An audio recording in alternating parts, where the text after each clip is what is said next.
In the next few movies, we're going to take a look at how we can combine or composite two different images together. You can see in the Layers panel that we have two layers. On the top layer, we have a photograph of a friend and an amazing model, Kara. And what I want to do is change the environment where this picture was taken. Rather than having this out-of-focus tree in the background, what I want to do is I want to have this slightly out-of-focus train track scene here in the background. Well, we'll look at how we can do that in a pretty realistic and also in a creative way. Well, let's first turn on the visibility of this top layer, and let's think about where we could position this layer. So use the Move tool and move this around. As we move this around, you can see that the sun is coming from this area. We also have the sun coming through the hair here.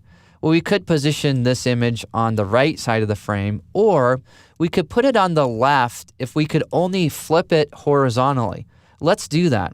If you press Command-T on a Mac or Control-T on Windows, that gives you access to Free Transform.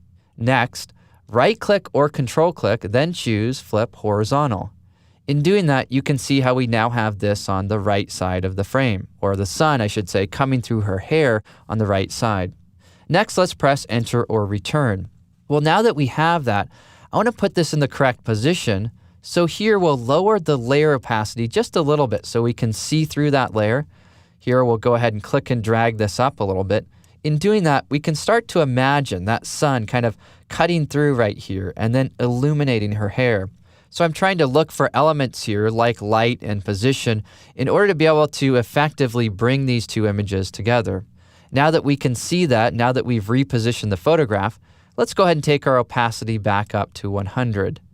Next, what I want to do is recompose the frame because I don't have enough of the image down below. So we'll press the C key or we'll click on the crop tool here, and then we're going to use unconstrained. Make sure you turn off delete crop pixels if you have that option in your version of Photoshop, and then we'll go ahead and just click and drag this up a little bit in order to change the overall composition of this photograph. Next, press Enter or Return. All right, well, now that we've done that, we need to start working on blending these two images together. In order to blend them together, we're going to need to make a selection and then build a mask and refine that mask so that it looks realistic that this subject, this person, is in this other environment. Well, let's start off by making our selection. We're going to do that with the Quick Select tool. You can choose that tool by pressing the W key or by clicking on it in the Tools panel.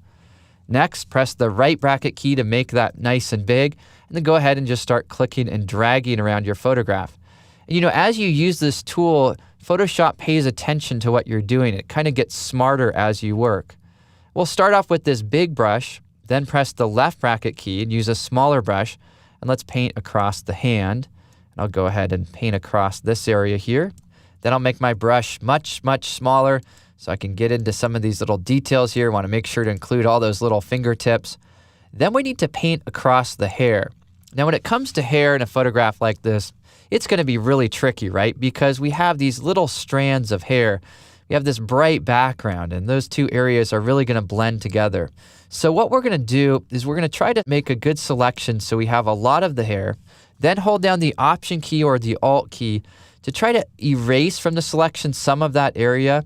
What you'll find is that it won't work very well. So if you select too much of the hair, or even if you have this whole area selected, that's probably going to be okay. We'll fix this up in a few moments. Next, I notice I missed a little bit of the shoulder over here, so I'm going to add that to my selection. And when you use this little brush, it allows you to get close to the edges. Looks like I got a little bit too close, so hold down Option or Alt, Option on a Mac, Alt on Windows to paint away what you don't want. And then I'll go back and just make sure I have nice detail there on that edge. Also, it looks like I didn't quite get all of the hat, so I'll go ahead and add a little bit more of the hat there as well. Well, now that we have a decent rough selection of the subject of Kara here, let's go ahead and click on Refine Edge. Well, this is what will give us our first glance of this project. Is this going to work? This is almost a proof of concept view. And with this view, I can say, yes, I think that this is going to work pretty well. The way that the light's going to be coming through the hair, I think will work and kind of function nicely.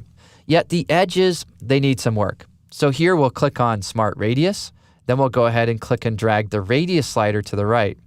Before I get going too far, I should also point out that you can change the view of how you see this. You could see this on a white background, you could view the mask, or you could view this on layers. What I want to do is view this on layers so I can start to see how this will blend into that background.